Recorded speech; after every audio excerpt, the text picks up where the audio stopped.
不過一般市民咧，可能真係未必話有正式學過點樣用一啲嘅消防工具啦。可能有個滅火筒俾佢都未必好識開嘅咁。除咗話先喉轆之外，有啲乜嘢嘅消防裝備，可能教一教或者提醒市民，如果要用嘅時候應該要點樣咧？或者佢哋係有能力係用到嘅，一般市民都邊啲咧？又係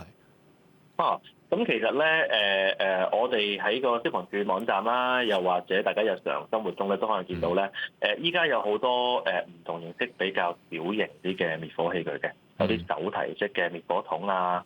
又或者滅火氈啊等等咧，呢啲咧其實都可以喺市面上咧供市民去添購，咁啊去擺喺屋企裏面。假若遇到火警嘅時候咧，都可以使用佢哋。佢操作好簡單嘅啫，好簡單嘅啫。例如係手提式滅火筒，真係撳一個掣就已經可以去射向嗰個火嗰度咧，去嘗試盡量撲滅嘅咁樣。咁滅火氈就可能用喺一啲廚房裏面嘅一啲煮食嘅火警啊、煲燶嘢啊等等，呢啲都係適合使用嘅。其實危急關頭，可能市民都個腦都一片空白啦，或者都諗唔到嘢啦。有時真係可能本身識都唔記得咗點樣用啦。有冇啲乜嘢可能提醒佢哋，或者確保佢哋真係到時係緊急時候都可以用到呢一啲嘅裝備嘅？咁其實我覺得喺消防安全方面咧，大家嗰個日常生活上嗰個警覺性啦，又或者係對於嗰個使用嘅熟練程度咧，係大大咁樣可以提高到成個社會嘅保護屏障嘅。咁我哋消防處啦，其實透過多元化都多渠道嘅方式咧，將一啲消防安全資訊咧帶俾香港市民。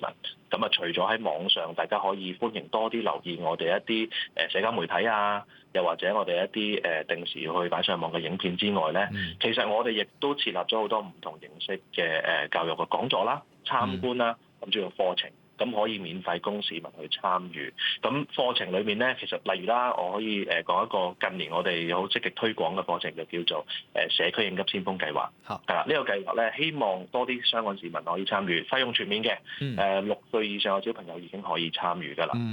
咁當中啦，我哋會教授多啲防火滅火嘅知識啦，一啲喺緊急事故嘅時候需要應對嘅方法啦。亦都包含埋我哋可能去平時學點樣用一個自動心外除顫器啊、CPR 啊、心外壓啊等等呢啲嘅。咁希望其實大家要真係要落手落腳可以試下。除咗睇咗片啦、了解咗啦，不如過嚟參加下我哋啲課程攞張證書，令到佢哋都更有信心去應付將來有可能有啲突發嘅事情嘅。